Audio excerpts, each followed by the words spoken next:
السلام علیکم ورحمۃ اللہ وبرکاتہ۔ الحمد للہ رب العالمین والصلاة والسلام علی اشرف الانبیاء والمرسلین نبینا وقدوتنا محمد الامین علیہ الصلاة والتسلیم وعلى آلہ وصحبہ البررۃ اجمعین والحمد للہ رب العالمین۔ فاعوذ باللہ من الشیطان الرجیم، بسم اللہ الرحمن الرحیم۔ سورة التکاثر مکیہ۔ ألهاكم التكاثر حتى زرتم المقابر كلا سوف تعلمون ثم كلا سوف تعلمون كلا لو تعلمون علم اليقين لترضن الجحيم ثم لترضنها عين اليقين ثم لتسألن يومئذ عن النعيم۔ صدق الله العظيم وصدق رسوله النبي الكريم ونحن على ذلك لمن الشاهدين والشاكرين والحمد لله رب العالمين۔ فقد قال الله تبارك وتعالى في شأن حبيبه تعظيما وتكريما: إن الله وملائكته يصلون على النبي يا أيها الذين آمنوا صلوا عليه وسلموا تسليما۔ اللهم صل على سيدنا محمد وعلى آله وصحبه أفضل صلواتك وعدد معلوماتك وبارك وسلم صلاة وسلاما عليك يا سيدي يا رسول الله صلی اللہ تعالی علیہ وسلم تسلیما کثیرا کثیرا۔ معزز سامعین کرام، عزیز سامعین شفیق بزرگوں اور عزیز ساتھیوں اور خواتین و طالبات، جیسا کہ ہمارے آخری سور کی تلاوت، ترجمہ اور تفسیر اور کچھ اہم مضامین کا جو سلسلہ چل رہا ہے، آج کے ہمارے اس سیشن میں، اور جس کو ہم کہہ رہے ہیں کہ بھئی تفکر قرآن یا تدبر قرآن، اس کے ضمن میں آج جو ہے سورہ التکاثر ہے۔ سورہ التکاثر کے بارے میں آتا ہے۔ کس کو کہتے ہیں؟ اس کے معنی یہ ہوتے ہیں کہ مال کی جمع کرنے کی ہرس کرنا، لالچ رکھنا، یا ایک دوسرے پہ سبقت لے جانا، کمپٹیشن کرنا مال جمع کرنے کے لیے، اور آدمی جمع کرتا ہی جا رہا ہے ہرس میں، لالچ میں۔ اب وہ دوسرا یہ بھی ہو سکتا ہے کہ مال جمع کر لیا کر اب ایک دوسرے پر فخر کر رہا ہے، ایک دوسرے پر اپنی بڑائی تکبر کر رہا ہے، فخر ہے، تکبر ہے۔ تو یہ ہے انسان کی ایک کیفیت، اس کیفیت کا اس سورہ مبارکہ میں ذکر کیا گیا ہے۔ تو اس کا جو دوسرا لفظ ہے الہاکم التکاثر، یعنی الہاکم، اللہ تعالیٰ تمہیں غافل کر دیا ہے، التکاثر نے، مال جمع کرنے کی خواہش اور لالچ نے۔ یہ سورہ مبارکہ کے بارے میں اجلہ مفسرین کا یہی قول ہے، اور اس پر جمہور کا اتفاق ہے کہ سورہ مکہ مکرمہ میں نازل ہوا، مکی صورت ہے۔ ان کے جو احوال بیان کیے گئے ہیں وہ مکہ کے لوگوں میں کثرت سے پائے جاتے تھے، اور یہ اس میں ایک رکوع ہے، 8 آیتیں ہیں، اور 28 کلمات ہے، اور 120 حروف ہیں۔ یہ چھوٹی صورت ہے۔ اب یہاں سے ہماری صورتیں بڑی مختصر ہونے لگے گی۔ ویسے بھی ہم والضحیٰ سے اب تک جو صورتیں آئی ہیں وہ ساری مختصر ہی رہی ہے، اب اس کے بعد کی جو صورتیں ہوں گی اور زیادہ مختصر ہو جائے گی۔ سورہ والعصر سے لے کر والناس تک جو صورتیں ہوں گی، سوائے ایک الماعون کے، وہ تھوڑا سا زخم کے اعتبار سے کسی قدر تھوڑی بڑی ہے، ورنہ اس کے بعد کی ساری صورتیں بہت چھوٹی چھوٹی اور مختصر صورتیں ہیں۔ معزز سامعین کرام، اس سورہ مبارکہ کا خاص نسبت اور تعلق سورہ القارعہ کے ساتھ ہے۔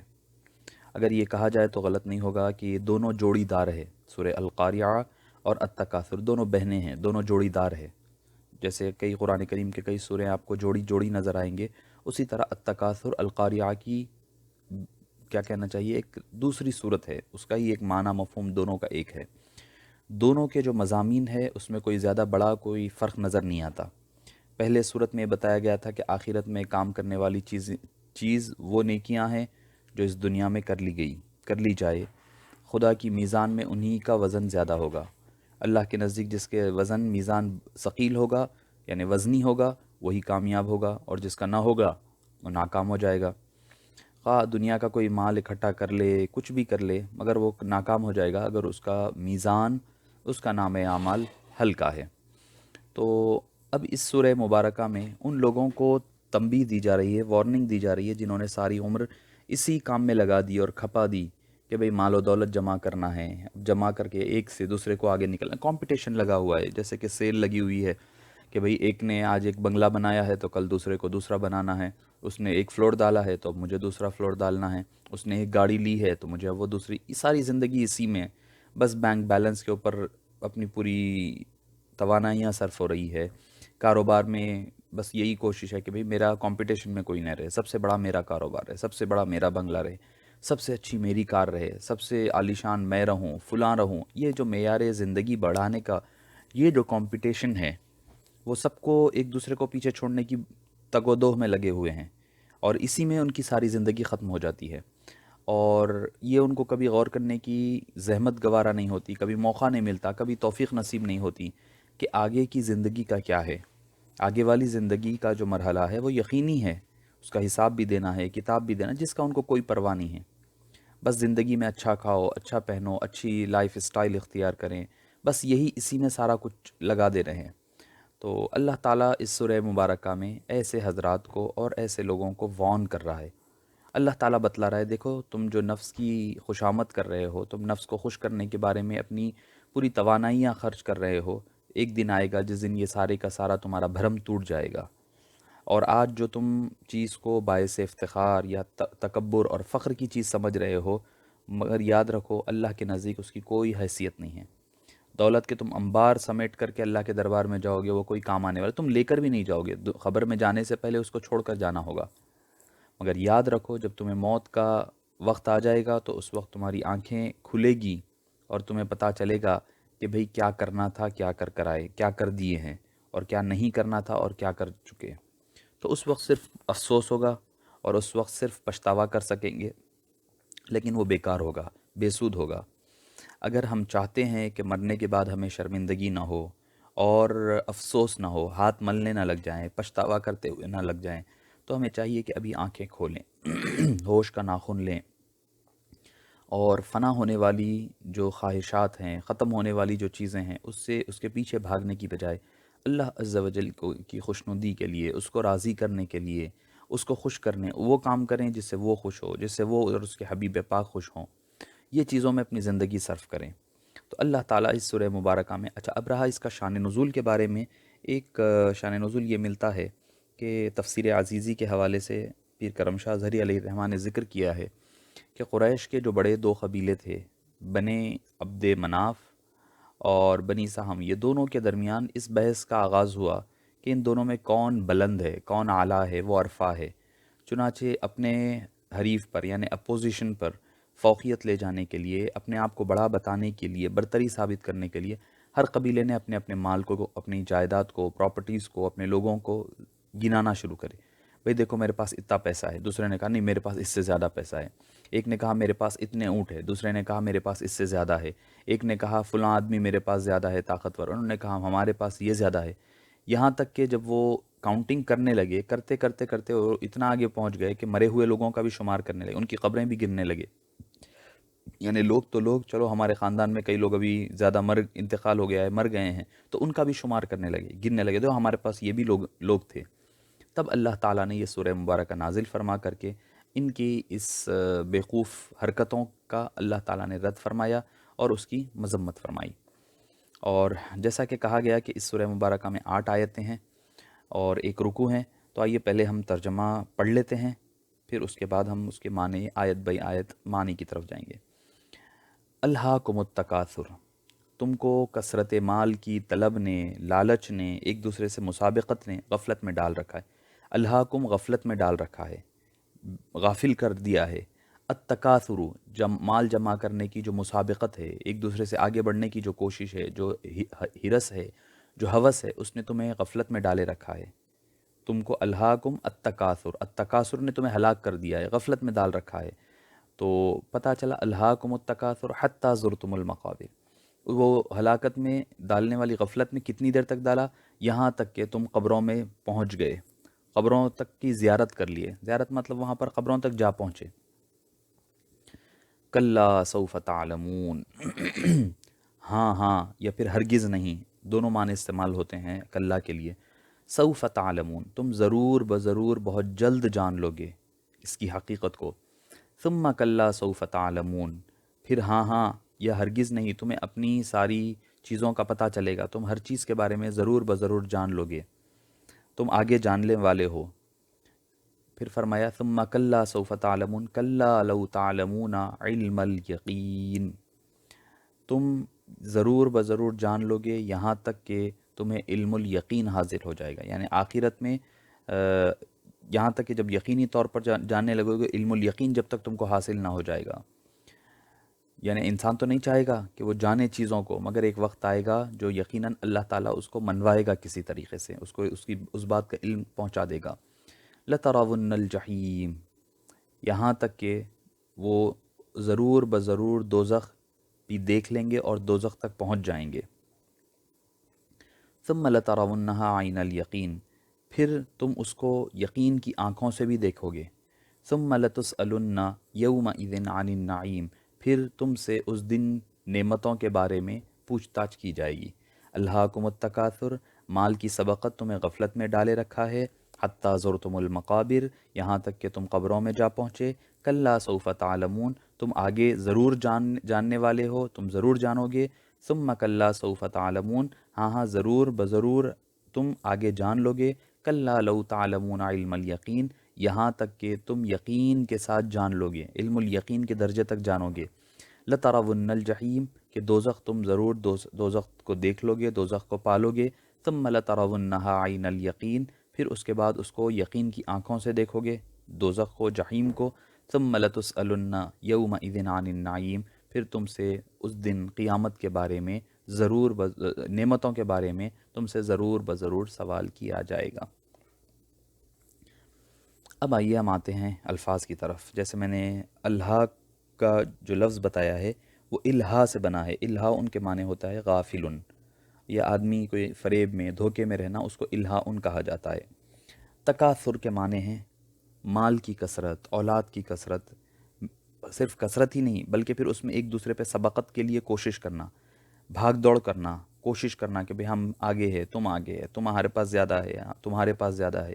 لوگ اسی دوڑ میں تو لگے رہتے ہیں، ہم ساری زندگی ہم دیکھتے ہیں کہ لوگ جو ہے ایک سے دوسرے سے آگے بڑھنے کی تگ و دو میں اور کوششوں میں لگے رہتے ہیں کہ بھئی میں اس سے آگے بڑھ جاؤں، تم اس سے آگے بڑھ جائیں۔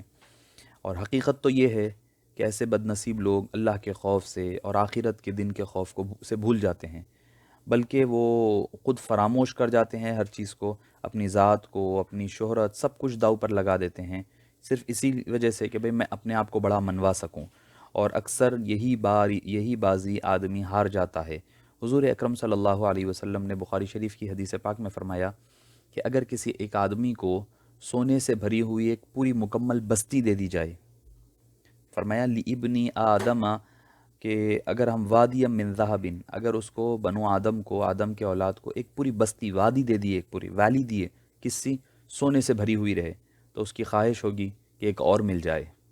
یعنی سونے کی بستی ہے پوری، اس کے لیے تو کھانے پینے رہنے سب کے لیے، اس کی 10 نسلیں چلنے کے لیے کافی ہوگا، نہیں، مگر اس کو خواہش ہوگی ایک اور وادی ہو، 2 ہوگی تو پھر بولا اس سے اور آگے ہو، ایک کی بجائے پھر سونے سے بھری 2 وادیاں ہوں، 2 ہے تو پھر یہ بڑھتا ہی جائے گا، اس کی جو لالچ ہے، جو انسان کی جو ہرس ہے، طمع ہے، یہ بڑھتی ہی جائے گی۔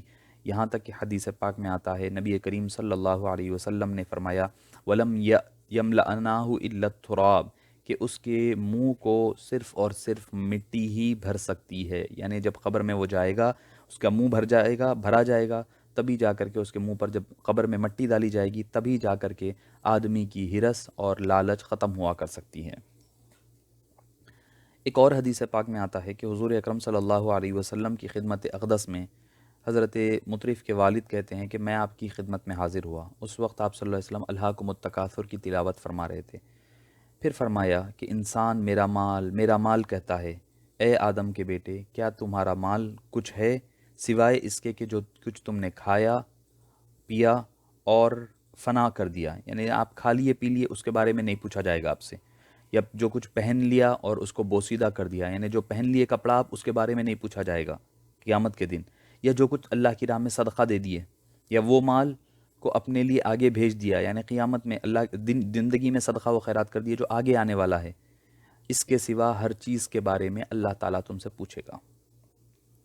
تو اب کیا ہے، تکاثر کا دوسرا معنی اگر مطلب لیا جائے تو یہ ہوگا کہ آدمی جو ہے، تم جو دولت کو اور جو مال و دولت کی بنا پر تم ایک دوسرے پر فخر کرتے ہیں، اس چیز نے تمہیں اللہ کی اطاعت سے غافل کر دیا ہے، اور اس چیز سے بے پرواہ کر دیا ہے جو تمہیں اس کی ناراضگی سے بچا سکتی ہے۔ تم بس اسی کمپٹیشن میں زندگی بھر لگے ہوئے ہیں۔ یہاں ہوتا ہے، جیسے میں نے عرض کیا ابتدائے مضامین سورہ میں عرض کیا، کہ عرب جاہلیت میں اپنی حفاظت اور اپنی جو مدافعت کی ذمہ داری ہے، چونکہ خاندان اور قبیلے پر ہی ہوتی تھی ہر آدمی کی، اس وجہ سے قبیلے میں سرداری کا بڑا مقام ہوتا، اسی خاندان کو حاصل ہوتا جس کے زیادہ افراد ہوں، تو اس چیز کی وجہ سے قدرتی طور پر ان کے پاس جو ہے مال کو جمع کرنے، اولاد کو بڑھا کے رکھنے کا جذبہ بہت بڑا ہو گیا تھا۔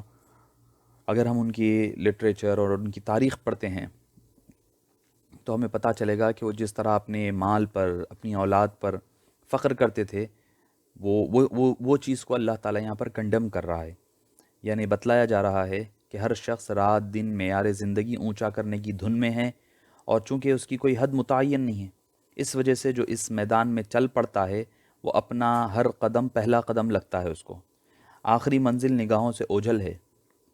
آج اس کو معلوم ہے آج میرے پاس یہ ہے، اب وہ کیا سمجھے گا، جس کی کوئی تمنا نہیں ہے، اس کو میدان کامیابی جو ملنا ہے میدان میں کیا سمجھے گا، جہاں بڑھتے جا رہا ہوں انہیں سمجھتا ابھی تو یہ پہلا قدم ہے، میرے بھائی یہ تو میری پہلی منزل ہے، یہ میرا پہلا ڈریم ہے جو میں نے گھر بنایا ہے، اب دوسرا ڈریم دوسرا گھر ہے، تیسرا ڈریم، اس کی کوئی آپ کو حد نہیں نظر آئے گی، کوئی آپ کا کرائٹیریا اینڈنگ نہیں نظر آئے گی، کوئی متعین نہیں ہوگا۔ تو مال کی ہرس میں جو ہے کبھی بھی کسی بھی قسم کی کوئی کمی نہیں ہوگی، چنانچہ جس رفتار سے زندگی کا معیار اونچا ہو رہا ہے اور ہوتا ہے، اس سے زیادہ شدت کے ساتھ آدمی میں مال کی جو ہرس ہے، ہوس ہے، وہ بڑھتی جائے گی۔ پھر آدمی کیا ہوتا ہے، جب یہ مقام پر پہنچ جاتا ہے تو پھر اب حلال بھی لینے کی کوشش کرتا ہے، حرام بھی لینے کی کوشش، اب اس کو ایک نشہ چڑھ گیا ہے۔ یہی چیز کو قرآن کریم نے التکاثر سے تعبیر کیا ہے، اس کا اثر یہ بتلایا کہ وہ انسان اس طرح اپنے آپ کو دام فریب میں گرفتار کر لیتا ہے، اس کی عمر بیت جاتی ہے اسی کاموں میں کہ بھئی اب یہ کرنا ہے تو پھر وہ کرنا ہے، اس کے بعد وہ کرنا ہے، اس کے بعد یہ، بس اسی میں اس کی زندگی چلی جاتی ہے۔ حضرت علی مرتضیٰ رضی اللہ عنہ وارضاہ نے حضرت عمر فاروق رضی اللہ عنہ سے کہا کہ اگر آپ اپنے رفیق یعنی حضور اکرم صلی اللہ علیہ وسلم سے ملنے کا ارادہ کرتے ہیں، صحابہ کرام کے درمیان کیا تھا زندگی کا معیار، فرماتے کہ اگر آپ کا آپ صلی اللہ علیہ وسلم سے ملاقات کا ارادہ ہے تو اپنے کرتے کو پیوند لگا لیا کرو، اور اپنے جوتے کی مرمت کیا کرو، اپنی امیدوں کو تھوڑے رکھا کرو، اور کھانا شکم سیر ہونے سے کم کھایا کرو۔ حضرت علی کا یہ واقعہ وہ بھی ہے کہ وہ جب بازار میں داخل ہوتے تو ان کے جسم پر موٹے موٹے کپڑوں کا لباس ہوتا، اور وہ بھی میلے ہو رہے ہوتے تھے۔ جب امیر المومنین بن گئے، بادشاہ بن گئے، تو لوگوں نے عرض کیا کہ امیر المومنین ذرا آپ نرم لباس پہن لئیے، فرمایا کہ وہ نرم لباس پہننے سے دل میں خشوع پیدا ہوتا ہے، یعنی یہ موٹا پہننے سے دل میں خشوع پیدا ہوتا ہے، اور نرم پہننے سے غرور اور تکبر آتا ہے، اور فرمایا موٹے کپڑے پہننا اور دل میں خشوع اور خضوع کا پیدا کرنا یہ صالحین کی مشابہت ہوتی ہے، اور یہ مومن کے لیے بہترین نمونہ ہوا کرتا ہے۔ حضرت عبداللہ بن عمر رضی اللہ عنہ بھی فرمایا کرتے کہ صبح ہو جائے تو اپنے دل سے شام کی بات نہ کرو، اور شام ہو جائے تو اپنے دل سے صبح کی بات نہ کرو، یہ ایمان ہے۔ مرنے سے پہلے اپنی زندگی سے اور بیماری سے پہلے اپنی صحت سے کچھ فائدہ اٹھا لو، کیونکہ کیا پتہ تمہیں کچھ علم نہیں کہ کل تمہارا کیا ہونے والا ہے۔ اور معزز سامعین کرام، صوفیاء کرام فرماتے ہیں کہ دل کی اگر روشنی، دل میں نور پیدا کرنا ہے، زندگیوں میں اجالا لانا ہے، اللہ کو راضی کرنا ہے، تو فرماتے کہ اولیاء کرام 4 چیزیں آدمی کرے۔ ایک تو یہ کہ بھئی وہ بھوکا پیٹ رہے، کم کھائے، دوسرے نیک ساتھی کو اختیار کرے، تیسرے اپنے جو گناہ پہلے گزرے ہیں اس کے بارے میں اس کو یاد کرتے رہیں، اسے یاد کرنے سے مراد یہ نہیں ہے کہ ریپیٹ کرنا نہیں ہے، بلکہ یاد کر کر کے اس سے توبہ کرتے رہے۔ چوتھا یہ فرمایا کہ اپنی امید جو ہے، وشز اور ڈیزائرز تھوڑے رکھیں۔ لمبی امیدوں کا انجام بہت برا ہوتا ہے، بندہ لمبی امیدیں لگانے پر کیا کرتا ہے، اللہ کی اطاعت سے میں سستی ہو جاتی ہے اس سے، دنیا کی فکر ہمیشہ لگی رہتی ہے، یہ کرنا ہے، 200 کے 400 کرنا ہے، 1000 کے 2000 کرنا ہے، اسی فکر میں لگا رہتا ہے. پھر کیا ہوتا ہے، مال جمع کرنے کی ہرس ہو جائے گی. امید لمبی ہو تو امید جتنی بڑے امیدیں رکھیں گے نا اتنے زیادہ پریشانیوں میں رہیں گے، اور دل میں پھر سختی پیدا ہوتی ہے. اسی کو علامہ اقبال نے اپنے اشعار میں کیا خوب کہا ہے کہ اس کی امیدیں قلیل، اس کے مقاصد جلیل، اس کی ادا دل فریب، اس کی نگاہ دل نواز. نرم دم گفتگو، گرم دم جستجو، رزم ہو یا بزم ہو، پاک دل و پاک باز. یہ صفات ہے اہل ایمان کی. مومنوں کی صفات یہ ہے کہ مومن اس طرح رہا کرتا ہے. مومن اس طرح رہا کرتا ہے کہ وہ ہر چیز سے بے پرواہ، اللہ کے آگے اللہ کی مرضی اور اس کے حکم کے آگے بندہ ہمیشہ جھکا ہوا رہتا ہے. آئیے، حتی زرتم المقابر، یعنی جو آدمی کی یہ جو لالچ ہے جمع کرنے کی، جو بھاگ دوڑ ہے، اس تگ و دوڑ میں آدمی جو ہے زندگی گزارتا ہے یہاں تک کہ اس کی پوری زندگی مکمل ہو جاتی ہے اور وہ قبروں میں جا پہنچتا ہے. یہاں لفظ جو زرتم کہا گیا، زارا یا زرو سے بنا ہے. تو جیسے اردو میں ہمارے پاس ہوتا ہے زیارت جو ہم کہتے ہیں، اس سے یہ تھوڑا مختلف ہے، کیونکہ زیارت کا معنی ہمارے پاس اردو میں کسی مقدس جگہ کے اور بڑی عظمت والی جگہ کی زیارت کے لیے کہا جاتا ہے. مگر یہاں پر جو ہے عربی زبان میں جو زارا یا زرو کہا جاتا ہے، کسی سے ملاقات کرنا یا پہنچنے کے معنی میں استعمال ہوتا ہے. تو یہاں پر یہ معنی ہوں گے بس کہ تم نے قبروں کو دیکھا ہے، یعنی ان کے حوالے سے کہ جو لوگ التکاثر میں پڑے ہوئے تھے وہ لوگ یہ کرتے کہ وہ قبروں تک پہنچ جائیں گے. وہ لوگ، ان کی لالچ کا خاتمہ نہیں ہوگا بلکہ ان کی موت کا زندگی ختم ہو جائے. حالانکہ کہا جا سکتا تھا سیدھے لفظوں میں، یوں بھی کہا جا سکتا ہے یہاں تک کہ تمہاری موت آ جائے، مگر چونکہ یہاں پر عربی زبان کے ایک اسلوب بیان، حتیٰ وہ جو خافیہ ردیف جو ہے اس کو ملحوظ رکھنے کے لیے اور ایک جاں آفریں بات کہنے کے لیے اور قافیے کی رعایت رکھنے اور اس میں ایک بات میں زور دینے کے لیے اسلوب اختیار کیا گیا. عربوں میں یہ روایت بھی رہی تھی کہ وہ اپنے قبیلوں کے ناموں اور اپنے مقتولوں کی قبروں کا بھی شمار رکھتے تھے اور فخر کرتے تھے مجلسوں میں، اپنی شاعری میں، اپنے خطبات میں. ہمارے قبیلے والوں نے اتنی جانیں لٹائی ہیں، ہمارے لوگوں نے اتنا وہ کام کیا ہے، فلاں ہے، یہ ہے. حالانکہ یہ کوئی بڑی اہمیت کی بات نہیں ہوتی، مگر ان کا ایک انداز ہوتا، ان لوگوں کے درمیان یہ ہوتا کہ بھئی دیکھو ہم یہ بھی کر رہے ہیں، ہمارے لوگوں نے اتنی اتنی چیزوں کا وہ کیا ہے. تو وہ باضابطہ طور پر ذکر کیا کرتے تھے. تو اللہ تعالیٰ بتا رہا ہے دیکھو موت کا فرشتہ آ کر تمہاری روح قبض کر لے گا اور ہمیشہ کے لیے تم موت کی آغوش میں چلو جاؤ گے. جب مر جاؤ گے تو کوئی تمہاری نہ لالچ رہے گی، نہ تمہارے مال رہے گا، نہ تمہاری دولت رہے گی، سب کچھ ملیا میٹ ہو جائے گا. تو مطلب یہ ہوا کہ اسی تکاثر کی بھاگ دوڑ میں لگے رہے یہاں تک کہ تم قبروں سے دوچار ہوئے، یعنی قبرستوں میں جا بسے. اب کوئی تمہارا پوچھنے والا نہیں ہے، نہ مال ہے. مال دیکھیں انسان کی زندگی کا کیا حال ہے. انسان مال کماتا ہے، اولاد کماتا ہے. مال کمایا کس کے لیے؟ اولاد کے لیے. اچھا کام کیا، برا کام کیا، جائز ناجائز، کس کے لیے؟ اولاد کے لیے. اب جو مال کمایا تھا اس نے، مال پیسہ لتا کہاں چھوڑ دیا آدمی مرنے کے بعد؟ اپنے گھر پہ چھوڑ دیا. جب اس کی میت اٹھا کر گھر سے لے کر چل رہے ہیں تو اس کا مال، اس کی دولت پیچھے چھوٹ گئی، اس کے ساتھ کسی کی مال و دولت نہیں جاتی. اب کون ہے ساتھ اس کے ساتھ جا رہے ہیں اس کے عزیز و اقارب، اولاد ہے، بیٹے ہیں، رشتہ دار ہے، دوست ہے. اب وہ لوگ ساتھ ہیں کہاں تک؟ قبر میں اتارنے تک. گھر سے نکلے تھے، مال دولت چھوٹ گئی، قبر تک پہنچے ہیں، قبر میں اتار دیے، مٹی ڈال دیے، بند کر دیے. اب اولاد بھی جا رہی ہے پلٹ کے، رشتہ دار بھی جا رہے ہیں.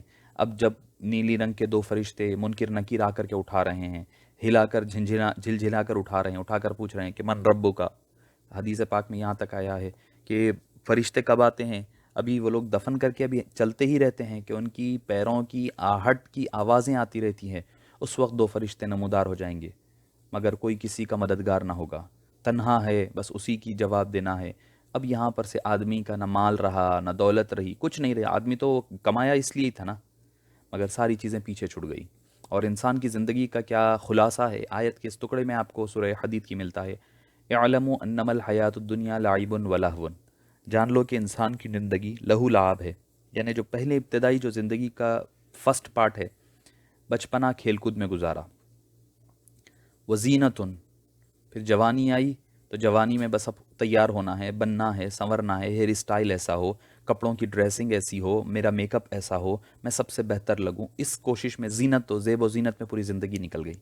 اپنے آپ کو سنوارنے میں، سدھارنے میں، پلکیں سدھارنے میں، کوئی پلکیں سدھار رہا ہے، کسی کو ہیئر اسٹائل ایسا پسند ہے، کوئی ویسا پہن رہا ہے، خواتین ہے تو خواتین کا تو اور بھی ماشاءاللہ مسائل ہیں، یہ ہار، یہ سیٹ ایسا، وہ ایسا پہنے تھے، میں ایسا پہنوں گی، وہ ایسا.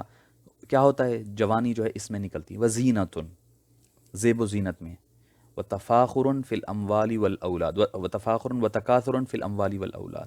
اب اس کے بعد جب بڑھاپا آ گیا ذرا، تو آدمی کیا کرتا ہے، اپنے مال پر، اپنی اولاد پر فخر کرتے ہوئے، کثرت اولاد پر فخر کرتے ہوئے مال پر، اس میں گزرتا ہے. تو انسان کی زندگی یہ تینوں ہی مرحلات میں گزر گئی، بچپنا کھیل کود میں، جوانی عیاشیوں میں، تیاریوں میں، سنوارنے میں، سجانے میں، اور جب بڑھاپا آیا تو بس فخر و فاخہ کرتے ہوئے اس پر ختم ہو گیا. دین کا کوئی کام نہیں کیا، کوئی اللہ کی کو راضی کرنے والا کام نہیں کیا. اب آئیے کلا سوف تعلمون، ثم کلا سوف تعلمون. اب یہاں پر ان دو آیتوں میں حالانکہ معنی کیا ہے، یا تو کلا اگر ہم یقیناً کے معنی لیں گے، یا پھر ہرگز نہیں کے معنی میں بتلایا جا رہا ہے. یہاں پر تاکید ہے، یہ تاکید در تاکید کا، تین آیتیں جو ہے اللہ تعالیٰ نے تاکیداً ذکر فرمایا ہے. تینوں آیتوں میں اللہ تعالیٰ نے تاکید فرمائی ہے کہ جس قوم کو اللہ تعالیٰ اللہ کے رسول آئے ہیں، انذار کر رہے ہیں، ڈرا رہے ہیں، اس کے باوجود وہ اس کو جھٹلا رہے ہیں، تو اس کا نتیجہ کیا ہے، اس دنیا میں بھی وہ عذاب میں گرفتار ہوتے ہیں، اور آخرت کا عذاب تو آگے آنے والا ہے. تو فرمایا گیا، بتایا جا رہا ہے کہ کلا سوف تعلمون، ہاں ہاں جلدی تم جان لو گے، سوف تعلمون، تم ضرور جان لو گے، ان قریب تم کو اس چیز کا پتہ چل جائے گا. یعنی کلا جو ہے ڈرانے کے لیے آیا ہے، زجر اور توبیخ کے لیے آیا ہے. یعنی جو نادانی تم کر رہے ہو، جو نادانی کا رویہ اختیار کیے ہوئے، یہ تمہارے لیے مناسب نہیں، یہ بہتر نہیں ہے. اگر تم اس سے باز نہ آ جاؤ گے، یہ ساری چیزیں چھوڑ نہ دو گے، فخر کرنا، ایک دوسرے مال میں لڑائی جھگڑے، یہ اگر چیزیں تم ختم نہیں کرو گے، اور اللہ کی جانب رجوع نہیں ہو جاتے، اور اسی غفلت میں اگر موت آئی، تو سمجھ جاؤ کہ اس وقت تمہیں کچھ معلوم ہوگا کہ بھئی تم کتنے غلط تھے. فرمایا ثم کلا سوف تعلمون، ہاں ہاں پھر تمہیں اپنی ساری چیزوں کا پتہ چلے گا کہ تم کیا کر رہے ہیں. وعید پر وعید لائی جا رہی ہے، تاکید پر تاکید، دھمکی پر دھمکی دی جا رہی ہے، تکرار لایا جا رہا ہے. تکرار سے مراد کیا ہے یہاں پر؟ حضرت عبداللہ بن عباس رضی اللہ عنہما سے مروی ہے کہ پہلی وعید سے مراد عذاب قبر ہے. چونکہ ہم یہ سمجھتے ہیں خالی تاکید پر تاکید یا ریپیٹیشن آیا ہے، تو حضرت عبداللہ بن عباس فرماتے ہیں نہیں، یہ ریپیٹیشن نہیں ہے.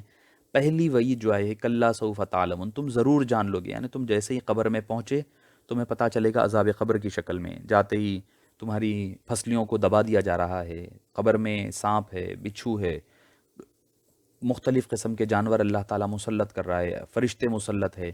زمین جو آدمی کو دبائے گی تو پھسلی ادھر کی ادھر ہو جائے گی، بھینچنے لگے گی. تو یہ پہلی جو سوف تعلمون، جب تم قبر میں جاؤ گے تم کو اندازہ ہو جائے گا کیا چیز ہے. پھر دوسری وعید کیا ہے، ثم کلا سوف تعلمون، پھر دوسری وعید کیا ہے، آخرت کا عذاب ہے.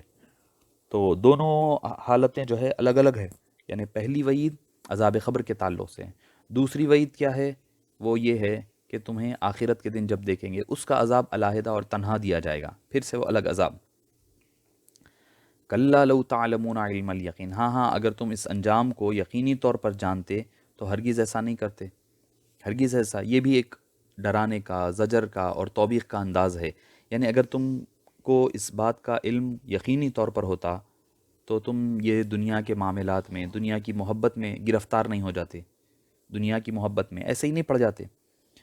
دنیا کی محبت میں پڑنے کی بجائے کوشش یہ کرتے کہ بھئی جس قدر ہو سکے اللہ کو راضی کرنے کے لیے کوشش میں لگے رہتے ہیں.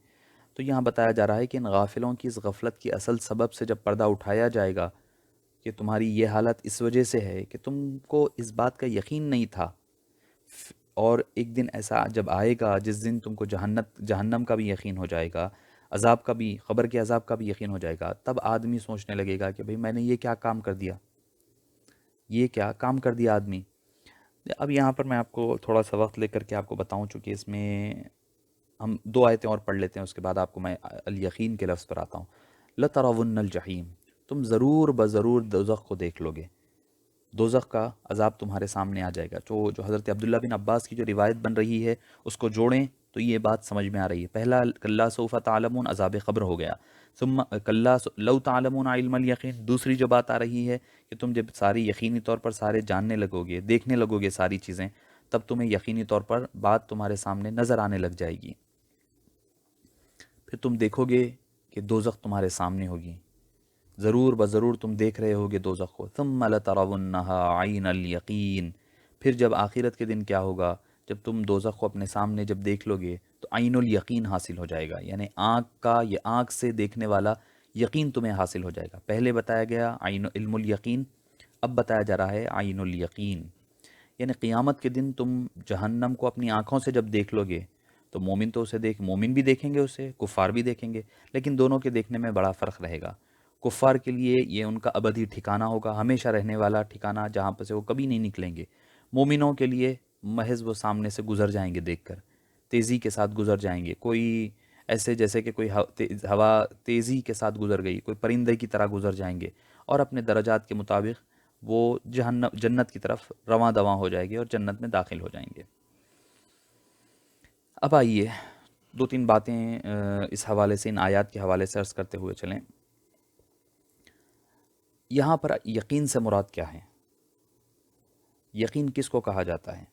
دیکھیے، دراصل یقین جو ہے علم کی ایک صفت ہے جو معرفت کے اوپر کا درجہ اور لیول اور اسٹیٹس ہوتا ہے، اس کو یقین کہتے ہیں. یعنی علم کی جاننے کی ایک صفت ہے جو معرفت آدمی جانتا ہے، وہ پہچان کے اوپر کا ہوتا ہے. اب یہ جب منزل پر، یہ اسٹیج پر پہنچتا ہے تو آدمی کو کیا ہوتا ہے، اس کا دل مطمئن ہو جاتا ہے. جب وہ چیز یقین حاصل ہو جائے، یقین آ گیا نا آپ کو، اکثر جو کہتے ہیں جب یقین حاصل ہو جاتا ہے تو آدمی کو یہ ہوتا ہے کہ اس کا دل مطمئن ہو جاتا ہے. اور دل مطمئن بھی ہوتا ہے، اس کے ساتھ اس کی ایک رائے پر جو ہے آدمی جم جاتا ہے. بھئی کسی کے بارے میں یقینی طور پر جب بات معلوم ہو جائے کہ آدمی نے فلاں کام کیا ہے، اچھا کیا برا کیا، جب آدمی کو یقین صرف سنا ہوا ہے تو اس کا دل مطمئن نہیں ہوگا. دیکھا ہے تو کچھ چیزیں اس کے سمجھ میں آنے لگے گی، مگر تب بھی انہیں کسی قدر تذبذب میں رہے گا، کسی قدر ڈاماڈول رہے گا. مگر جب ایک مرحلہ وہ آئے گا جب آدمی کو یقین ہو جاتا ہے یہ آدمی بھئی چور ہے، یہ آدمی ہی قاتل ہے، جب یقین آ جائے گا سارے چیزوں سے تو آدمی کا دل ایک جگہ مطمئن ہو جاتا ہے، وہ رائے پر اپنی قائم ہو جاتا ہے. اس کو کہتے ہیں یقین. وَبِالْآخِرَةِ هُمْ يُوقِنُونَ. اللہ تعالیٰ نے سورہ بقرہ کی دوسری آیت میں ہی فرمایا کہ اہل ایمان کون ہے؟ وَبِالْآخِرَةِ هُمْ يُوقِنُونَ. اور وہ آخرت پر ایمان رکھتے ہیں، یقین رکھتے ہیں. مطلب آخرت کے بارے میں صرف جان لینا یا ماننا کافی نہیں ہے، بلکہ یقین کے درجے کا ایمان رکھنا. اگر آپ کو اتنا یقین نہیں ہے تو پھر وہ اہل ایمان کی پہچان اور اس کی صفات میں سے نہیں ہے. اور اس کے علاوہ سورہ حجر کے آخری آیت میں فرمایا وَاعْبُدْ رَبَّكَ حَتَّى يَأْتِيَكَ الْيَقِينُ، کہ آپ اے حبیب پاک صلی اللہ علیہ وسلم عبادت کرتے رہیے یہاں تک کہ آپ کو یقین حاصل نہ ہو جائے. اب یقین کے بارے میں صوفیاء کرام اور خود قرآن کریم میں بھی آئے ہیں کہ 3 درجات ہیں. ایک ہے علم الیقین، ایک ہے عین الیقین، اور ایک ہے حق الیقین. علم الیقین، حق الیقین اور عین الیقین رکھ لیں آپ. تو اب یہ درجات کیا ہوتے ہیں، یہ کیسے ہم سمجھ سکتے ہیں کہ عین الیقین کیا ہے، علم الیقین کیا ہے، حق الیقین کیا ہے؟ دیکھیے یہ تینوں درجات جو ہے مختلف ہے. اس کی میں ایک آپ کو مثال دے دوں کہ اگر آپ کو پتہ چلا، آپ دور سے دیکھ رہے ہیں کہ بھائی کہیں سے آپ نے سنا ہے کہ فلاں جو ہے جگہ آگ لگی ہے، یہ ہے آپ کا علم الیقین. آپ نے مان لیا، لانے والی خبر جو ہے پکی ہو سکتی ہے کہ آدمی اتھینٹک ہے، تو اس بات کا آدمی یقین کر لے گا کہ بھئی چلو فلاں جگہ آگ لگی ہے. کہ کوئی آ کر آپ کو اطلاع دے دیا تو آپ وہ واقعے کا کی یقین کرے، اور آپ کی وہ بیس کیا تھا؟ علم تھا اس کا. وہ ماننے کا، یقین کرنے کا ریزن آپ کی نالج تھا، علم تھا. آدمی مان لیا، چلو بھئی کسی نے کہہ دیا فلاں چیز ہوئی ہے تو آپ مان لیے. اب دوسری چیز ہے حق الیقین، کہ آپ کو کچھ اس کی چیزیں بھی، نشانیاں نظر آ رہی ہے، کوئی ایگزامپلس نظر آ رہی، جیسے کسی نے کہا کہ بھئی آگ لگی ہے اور آپ کو اب دور سے نظر آ رہا ہے کہ دھواں اٹھ رہا ہے، تو آپ کو یہ حق الیقین ہو جائے گا. یہ درجہ ہے حق الیقین کا. جو علم ہے، علم پلس آپ کی کچھ ایگزامپلس مل رہی ہے، کوئی چیزیں، کوئی آپ کو ریزن ہے، وہاں ریزننگ ہے، کوئی ریزنس ہے جس کی وجہ سے آپ کو اس بات کو یقین کرنے کے لیے حق الیقین کے لیے اچھا نہیں، عین الحقین، معافی چاہتا ہوں. عین الحقین یقین کیا ہے کہ آدمی پہنچا وہاں پر. علم الیقین آپ نے کسی کے ذریعے سے جانا. عین الیقین کیا ہے؟ آپ جب پہنچے وہاں پر، پہنچنے کے بعد دیکھتے ہیں کہ وہاں پر آگ لگی ہوئی. یہ عین الیقین ہے. دھواں بھی اٹھ رہا ہے، تھوڑا دور سے دیکھ رہے ہیں. یہ ہے عین الیقین، آنکھ سے دیکھنا۔ اب حق الیقین کیا ہے؟ آپ کیا کر رہے ہیں؟ اس آگ میں ہاتھ ڈال کر محسوس کر رہے ہیں، یہ ہے حق الیقین۔ علم الیقین، علم کی بنیاد پر یقین کرنا۔ عین الیقین، اپنی آنکھ سے دیکھنا، آنکھ سے دیکھنا، اس کا مشاہدہ کرنا۔ اور حق الیقین کیا ہے؟ خود محسوس کرنا۔ تو قرآن کریم نے یہ تینوں ٹرمینالوجیز کو مختلف مقامات پر ذکر کیا ہے۔ یہ صوفیہ کرام کے نزدیک اس کی بڑی اہمیت ہے، اور اس کے عین الیقین، علم الیقین، یہ مراتب پائے جاتے ہیں۔ وہ اس کی تفصیلات کے ساتھ آپ اگر حضرت شیخ ابن عربی رحمہ اللہ کو اگر پڑھ لیں، یا پھر مکتوبات امام ربانی علیہ الرحمہ کا مطالعہ کریں، تو آپ اس کی تفصیلات پا سکتے ہیں۔ اب دیکھیے، عین الیقین اور حق الیقین کی منزل سب کو حاصل نہیں ہوتی۔ ہم تمام کا جو لیول ہے وہ علم الیقین کی حد تک ہے، تمام کا عمومی طور پر علم الیقین، یعنی ہمارے اللہ کو ہم مانتے ہیں علم کے ذریعے سے۔ اللہ کو ہم نے دیکھا نہیں ہے، اللہ کو ہم نے جانا نہیں ہے، حقیقت میں دیکھا نہیں ہے، محسوس نہیں کیا، صرف کیا علم ہے جو حبیب پاک صلی اللہ علیہ وسلم نے ہمیں دیا ہے۔ جنت کے بارے میں علم ہے، دوزخ، یہ ہمارا جو ایمان ہے وہ علم الیقین کے درجے کا ہے۔ پھر اللہ تعالیٰ جس کو عین الیقین عطا فرمائے وہ اللہ کی مرضی ہے۔ جیسے حبیب پاک صلی اللہ علیہ وسلم نے ایک حدیث جبریل جو معروف حدیث پاک ہے، اس حدیث کے بارے میں کہا جاتا ہے کہ جس طرح کا مقام قرآن کریم میں سورہ فاتحہ کا یعنی ایک امپورٹنس ہے، اسی طرح احادیث میں حدیث جبریل جو ہے، حدیث احسان بھی جس کو کہتے ہیں، اس کا اسٹیٹس حدیث پاک میں ہے۔ وہ کیا حدیث پاک ہے؟ ایک مرتبہ آپ صلی اللہ علیہ وسلم صحابہ کرام کی مجلس میں تشریف فرما تھے۔ ایک شخص، طلع علینا رجل، صحابہ کرام، حضرت عمر فاروق راوی ہے، بخاری نے، مسلم نے، ہر ایک نے نقل کیا ہے، طلع علینا رجل، ہمارے درمیان ایک آدمی نمودار ہوا کہ اس کے کپڑے بڑے ہی سفید ہیں، کالے گھنے بال ہے، اور اس کے جسم پر کوئی سفر کے آثار نمودار نہیں ہو رہے ہیں۔ کوئی وہ باہر سے، اور ہم میں سے کوئی جانتا بھی نہیں ہے، نیا آدمی ہے، نیا آدمی ہے، جاننے پہچاننے والا بھی نہیں ہے۔ اور پھر آپ کے، چلو بھائی باہر سے کوئی جگہ سے سفر کر کے آئے، کوئی سفر کے اس کے اوپر نشانیاں نہیں ہیں، کپڑے صاف ہے، بال کالے ہے، اور آیا ہے۔ وہ آیا اور آ کر انہوں نے اجازت لی آپ صلی اللہ علیہ وسلم سے، اور آ کر آپ صلی اللہ علیہ وسلم کے گھٹنوں کو گھٹنے لگا کر بیٹھ گئے۔ آپ صلی اللہ علیہ وسلم کے گھٹنوں کو گھٹنے لگا کر بیٹھ گئے، با ادب بیٹھ گئے، اور اپنے اور زانوؤں پر ہاتھ رکھ لیے۔ اب آپ صلی اللہ علیہ وسلم سے پوچھنے لگے کہ مل اسلام یا رسول اللہ، اسلام کیا ہے؟ آپ صلی اللہ علیہ وسلم نے فرمایا شہادت اللہ الہ الا اللہ وان محمدً عبدہ ورسولہ، اقام الصلاۃ وایتاء الزکوٰۃ، یہ ساری چیزیں بیان کر۔ پھر پوچھا صدقت، کہا کہ صدقت یا رسول اللہ، یا رسول اللہ آپ نے سچ فرمایا۔ اب حضرت عمر فرماتے ہیں ہم حیران ہو رہنے لگے کہ یہ کون آدمی آیا ہے جو آیا ہے اور آ کر سوال بھی کرتا ہے، جواب ملنے پر پھر کہتا ہے کہ آپ نے سچ کہا۔ ہم ایک دوسرے کو دیکھنے لگے یہ کون ہے۔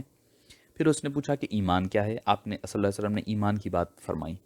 پھر اس کے بعد اس شخص نے پوچھا کہ مل احسان یا رسول اللہ، احسان کیا ہے؟ تو آپ صلی اللہ علیہ وسلم نے، اب دیکھیے یہ جو عین الیقین کی جو درجہ ہے نا، وہ اس احسان کا درجہ کہلایا جاتا ہے۔ تصوف ہم جس کو کہتے ہیں، سلوک جس کو کہتے ہیں، احسان جس کو کہتے ہیں، وہ یہی درجہ ہے۔ عرفان جس کو، سارے یہی درجے پر آیا کرتے ہیں۔ آپ صلی اللہ علیہ وسلم نے فرمایا کہ احسان کیا ہے؟ تو فرمایا ان تعبد اللہ کأنک تراہ، کہ تم اللہ کی بندگی ایسی کرو جیسے کہ تم اللہ کو دیکھ رہے ہو۔ دوسری حدیث میں یہ ہے ان تخش اللہ، تم اللہ سے ایسے ڈرو کہ جیسے تم اللہ کو دیکھ رہے ہو۔ فَإِن لَمْ تَكُنْ فَإِنَّهُ يَرَاكَ، اگر تم میں اتنی قابلیت اور اتنی استطاعت اور صلاحیت نہیں ہے کہ تم اللہ کو دیکھ سکو، تو کم سے کم یقین یہ رکھو کہ اللہ تم کو دیکھ رہا ہے۔ تو یہ ہے احسان، اسی کا نام، یعنی یہ کیا پتہ چلا کہ بندہ جو ہے علم الیقین کے درجے میں ہوتے ہوتے عین الیقین اور حق الیقین تک بھی پہنچ سکتا ہے۔ یہ ناممکن نہیں ہے۔ علم الیقین کے بیس پر، علم الیقین کے، یہ علم الیقین ہے نا، عبادت جو بندہ کرے گا علم الیقین کے ہی درجے سے کرے گا، تو بندہ علم الیقین کے ذریعے سے عین الیقین، پھر ہوتے ہوتے حق الیقین تک پہنچ سکتا ہے۔ ایک امتی، آپ صلی اللہ علیہ وسلم تو فائز ہی، آپ تو یقین کے اصل درجے پر آپ صلی اللہ علیہ وسلم فائز ہے۔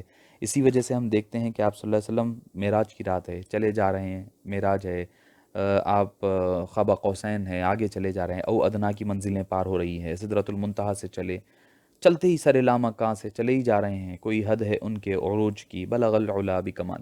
اب ہوا کیا؟ ماذا اذ یغشی السدرۃ ما یغشی، اب ہمیں پتہ نہیں، وہ راز و نیاز کی باتیں ہیں، کیا ہوئی، کیا دیکھا، کیا دکھایا، وہ اللہ جانے، وہ اللہ کے محبوب جانے۔ اذ یغشی السدرۃ، والنجم میں جو کہا اذ یغشی السدرۃ ما یغشی، سدرا کو جو ڈھانکے ہوا تھا، جو کچھ کہ وہ ڈھانپا ہوا تھا. ما زاغ البصر وما طغى، پھر کیا دیکھا، لقد رأى من آیات ربه الکبریٰ. تو یہ جو تسلسل جو چلتا جا رہا تھا، وہ تسلسل مسلسل جاتے ہی جا رہا ہے، بڑھتے ہی جا رہا ہے. تو اللہ نے کیا دیکھا، اللہ ہی بہتر جانے، دیکھنے والا جانے، دکھانے والا جانے.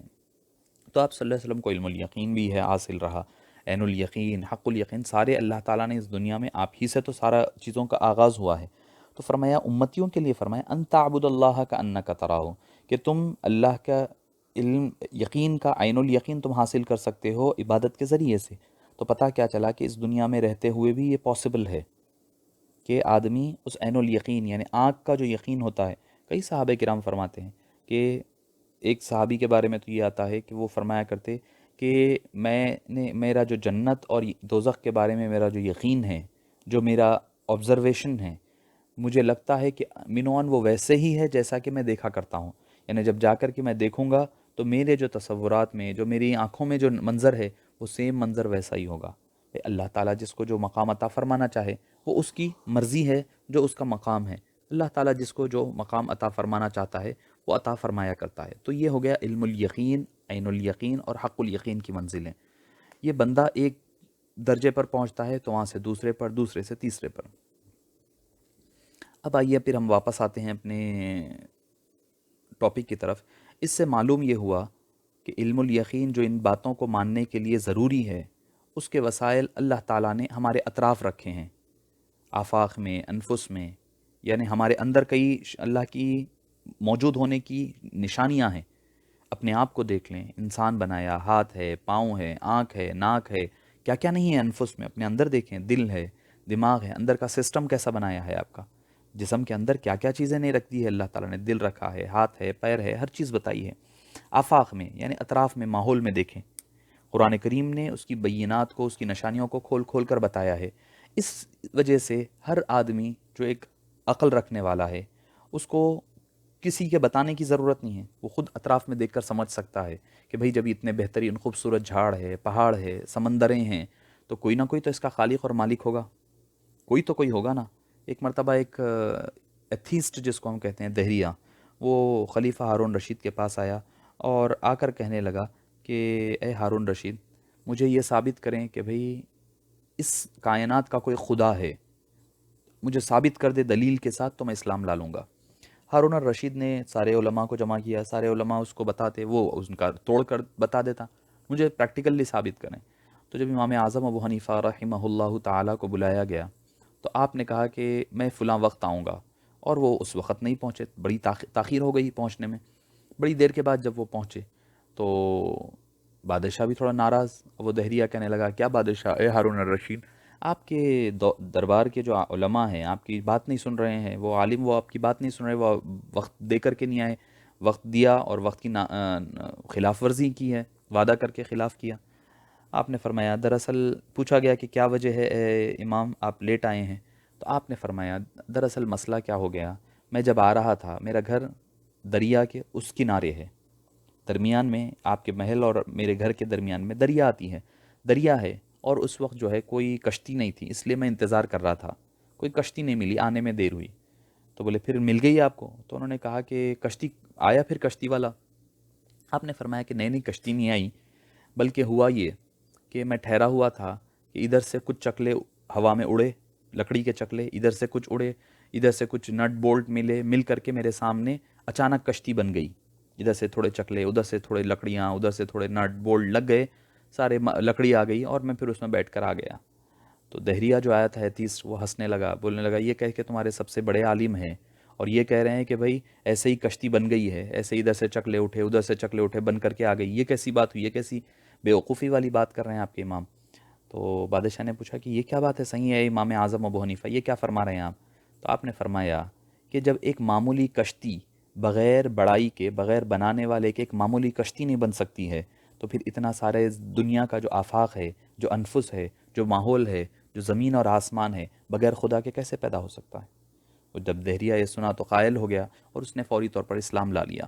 تو معزز سامعین کرام، ہمارے اطراف میں ہی نشانیاں ہیں، ہمیں اس کے لیے کوئی قرآن کھولنے کی ضرورت نہیں ہے، کوئی ہمیں علم، کوئی ڈگری حاصل کرنا ہے یا عالم بننے کی ضرورت نہیں.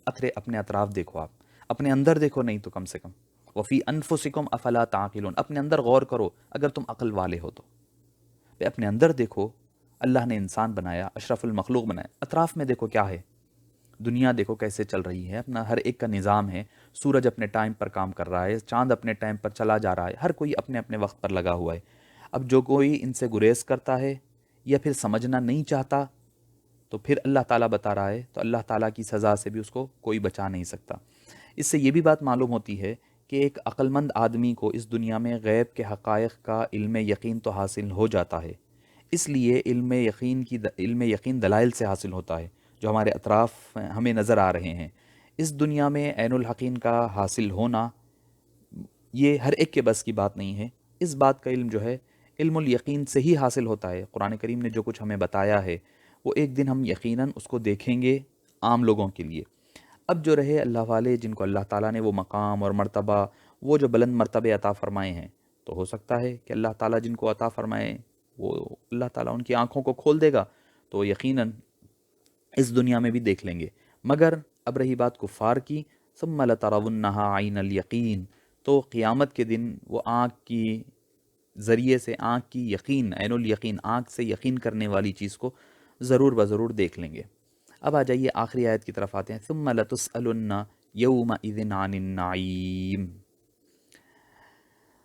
اب یہاں بتایا جا رہا ہے اگر تمہیں اس بات کا علم ہوتا کہ اس دن تم سے تمہاری جو تمام نعمتیں ہیں، جو نعمتیں دی گئی ہے، جس کی تم پوجا کرنے لگ گئے ہیں، جسی کے لیے سب کچھ اپنا صرف کر رہے ہیں، جس کی وجہ سے تم اللہ کی ناشکری ناقدری کر رہے ہیں، اس کے بارے میں یقیناً تم سے سوال کیا جائے گا، تم سے ضرور بضرور پوچھا جائے گا اس دن نعیم کے بارے میں، یعنی اللہ کی نعمتوں کے بارے میں. اللہ نے جو کچھ تم کو نعمتیں عطا فرمائی ہے ان نعمتوں کے بارے میں تم سے ضرور سوال کیا جائے گا.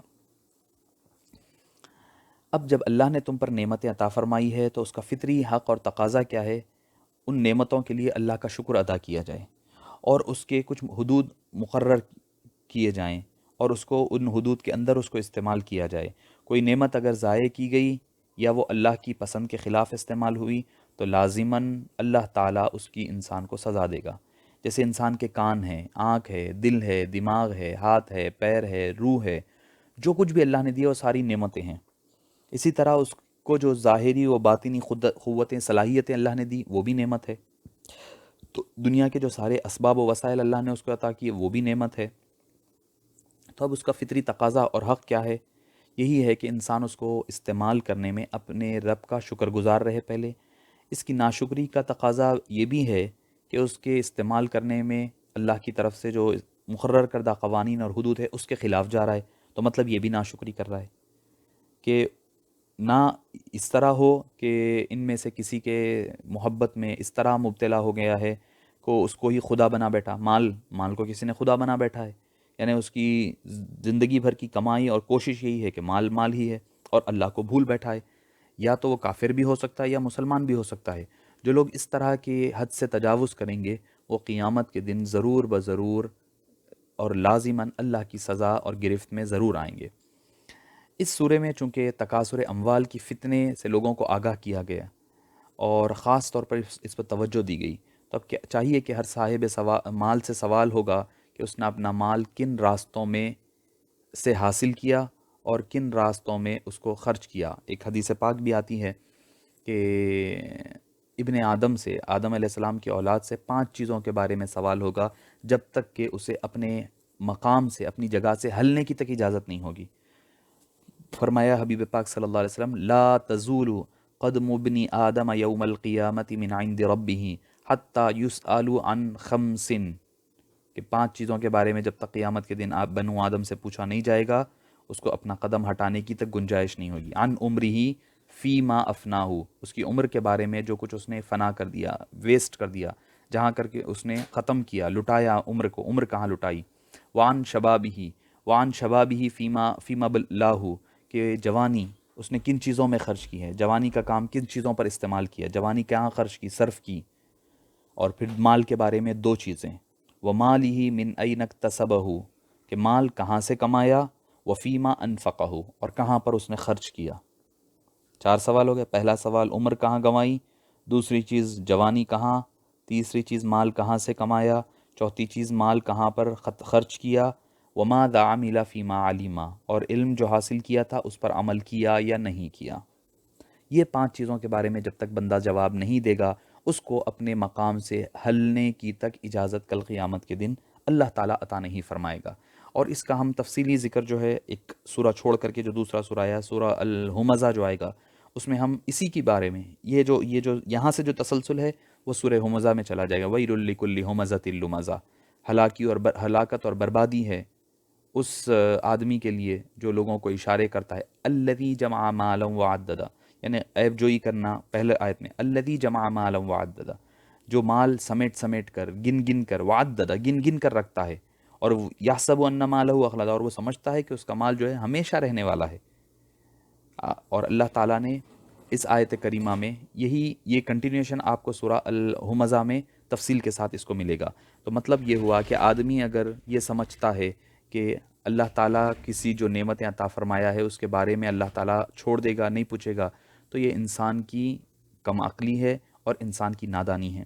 ایک آخری حدیث پاک عرض کر کے اس ضمن میں نعیم کے بارے میں اپنی گفتگو کو ختم کر دوں کہ ایک مرتبہ حضرت ابو ہریرہ سے روایت ہیں کہ آپ صلی اللہ علیہ وسلم ایک مرتبہ اپنے گھر سے باہر تشریف لائے اور دیکھا، چونکہ آپ صلی اللہ علیہ وسلم کو بھوک لگ رہی تھی، بھوک کھانے کے لیے کچھ نہیں تھا گھر پر، آپ تشریف لائے۔ اسی دوران حضرت ابو بکر کو دیکھا کہ وہ بھی ہیں، پھر عمر فاروق بھی آئے، ملاقات ہوئی۔ حضور نے پوچھا اس وقت تم دونوں اپنے گھروں سے کیوں نکلے، کس چیز نے تمہیں گھروں سے باہر نکالا ہے؟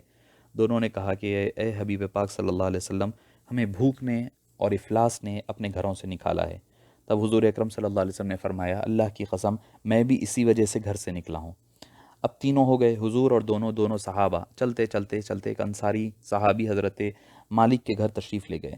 وہ گھر پر تشریف نہیں تھے، وہ موجود نہیں تھے۔ ان کی اہلیہ نے بتایا کہ حضور وہ ابھی آتے ہیں، چونکہ شوہر جو ہے کچھ پانی وغیرہ لانے کے لیے گھر سے گئے ہیں۔ آپ صلی اللہ علیہ وسلم اور صحابہ دونوں انتظار کرنے لگے۔ اسی دوران انصاری صحابہ آئے، وہ انصاری تشریف لائے اور آپ صلی اللہ علیہ وسلم کو اور حضرت ابو بکر اور حضرت عمر کو دیکھ کر کے بہت خوش ہو گئے۔ کیوں نہ ہو، خوشی کی انتہا کیوں نہ رہے، انتہا نہ رہی ان کی۔ کیوں؟ کیونکہ ان کے گھر میں دنیا کے سب سے بہترین لوگ آئے ہیں، سب سے بہترین گھرانہ بن گیا ہے کہ نبی، سارے انبیاء کے سردار ان کے گھر میں ہیں، سارے صدیقین کے سردار ابو بکر ان کے گھر میں ہیں، سارے شہداء کے سردار حضرت عمر فاروق ان کے گھر پر ہے۔ لفظی معنی میں کہہ رہا ہوں، معنوی اعتبار سے تو سید الشہداء حضرت سیدنا امیر حمزہ رضی اللہ عنہ ارضہ کا لقب مبارک ہے۔ انہوں نے کیا کہا، جو کچھ تھا کھجور وغیرہ تھی وہ لا کر کے دیے، اور فوری طور پر پھر جو بکری تھی وہ بکری کو انہوں نے ذبح کیا۔ بکری کو ذبح کر آپ صلی اللہ علیہ وسلم کو اور صحابہ کو بہترین لذیذ ترین گوشت بنا کر کے کھلایا۔ آپ صلی اللہ علیہ وسلم گوشت کھائے اور اس کے بعد کھجور کھائے، پھر پانی پیے، ٹھنڈا پانی، سیر ہو کر کے کھائے پیے۔ اس کے بعد آپ صلی اللہ علیہ وسلم نے اپنے دونوں ساتھیوں سے، اپنے دونوں صحابہ سے فرمایا، خدا کی عزت کی قسم جس کے قبضے و قدرت میں میری جان ہے، قیامت کے دن تم سے آج جو کھائے ہیں ان نعمتوں کے بارے میں پوچھا جائے گا۔ تو صحابہ پریشان کہ فاقے نے تم کو اپنے گھروں سے نکالا اور تم ان نعمتوں سے کھا پی کر کے سیراب ہو کر کے اب اپنے گھر کی طرف جا رہے ہیں، تو اس کے بارے میں بھی تم سے پوچھا جائے گا۔ تو اب یہ ہے کہ آدمی، جیسے میں نے ابتدا میں عرض کیا تھا حدیث پاک، کہ آدمی جو کھالے سے مراد یہ ہے کہ پھر اس میں اسراف نہ ہو۔ ایسا نہیں کہ اسراف نہ ہو کہ آدمی کھا رہا ہے، بس آدھا کھا رہا ہے آدھا پھینک رہا ہے، ضرورت سے زیادہ استعمال ہو رہا ہے، تو پھر یہ آدمی کے لیے اسراف ہوگا۔ پہننے سے مراد اس میں بھی اسراف نہ کریں۔ اللہ نے دیا ہے تو اچھا پہنیں، اس کی نعمتیں سامنے نظر آنے لگے۔ اللہ نے آپ کو مالدار بنایا ہے مگر اس کے باوجود آپ پھٹے پرانے کپڑے پہن کر پھر رہے ہیں، یہ بات غلط ہے، اللہ کی ناشکری ہے یہ۔ اللہ نے دیا ہے تو اچھا کھائیں، اللہ نے دیا ہے اچھا پہنیں، مگر اس کے ساتھ ساتھ دوسروں کے ساتھ پہلے تو اسراف نہ کریں اور دوسروں کے ساتھ شیئر کیا کریں، دوسروں کے ساتھ بھی اس کو بانٹتے رہیں۔ کیونکہ میں نے جو حدیث پاک آپ کو سنائی تھی، مسلم شریفی کی حدیث پاک ہے، آپ صلی اللہ علیہ وسلم نے فرمایا کہ بنو آدم، تمہارا مال جو کچھ کے سوائے تمہارا جو کچھ کے مال رہا وہ چھوڑ کر جا رہے ہو، وہ تمہارے لیے وبال اور تمہارے لیے ایک امتحان اور فتنہ بنے گا، سوائے اس کے کہ جو تم نے کھایا اور فنا کر دیا، جو تم نے پہنا اور اس کو بوسیدہ کر دیا، یا پھر وہ کہ جو تم نے صدقہ دے کر کے اللہ کے راستے میں آگے بھیج دیا۔ تو یہ تھا آج کا ہمارا تسلسل قرآن کا سورہ تکاثر کا ترجمہ اور تفسیر۔ ہماری جو میتھڈ ہے اسی کے تحت ہم دوبارہ پھر ترجمہ کر دیتے ہیں تاکہ آپ کو یاد رہ جائے اور سمجھنے میں آسانی ہو جائے۔ الہاکم التکاثر، کہ مال کی جمع کرنے کی جو کوششیں ہیں تمہاری، مال کی جمع کرنے کی جو ہرس ہے، ہوس ہے، تمہیں غافل نہ کر دے، ہلاکت میں نہ ڈال دے، تمہیں غافل کر رکھا ہے۔ حتیٰ زرتم المقابر، یہاں تک کہ تم اپنی قبروں میں جا پہنچے، قبروں تک جا پہنچے تم۔ کلا سوف تعلمون، ہاں ضرور بضرور بہت جلد تم جان لو گے۔ ثم کلا سوف تعلمون، یقیناً تم اپنا سارے جو کچھ کام کیے ہیں دنیا بھر میں، ان ساری چیزوں کے بارے میں ضرور تمہیں انجام کا پتہ چل جائے گا اور معلوم ہو جائے گا۔ کلا لو تعلمون علم الیقین، اگر تم اس انجام کو یقینی طور سے جانتے، مگر تم نے ایسا ہرگز نہیں کرتے کہ یقینی طور پر علم الیقین کے حد تک اگر تم جان لیتے تو اچھا رہتا، مگر ہوا کیا، لترون الجحیم، تم دیکھ کر رہو گے جہنم کو اور دوزخ کو۔ ثم لترونہا عین الیقین، پھر جب تم جہنم دیکھو گے تو پھر قیامت میں تم دوزخ کو یقین کی آنکھوں سے دیکھ لو گے۔ ثم لتسألن، پھر ضرور بضرور تم سے پوچھا جائے گا، یومئذ، اس دن، عن النعیم، اللہ کی جملہ نعمتوں کے بارے میں تم سے پوچھا جائے گا۔ وصلی اللہ تعالی وسلم علی خیر خلقہ سیدنا محمد وعلی آلہ وصحبہ اجمعین والحمد للہ رب العالمین۔ السلام علیکم ورحمۃ اللہ وبرکاتہ۔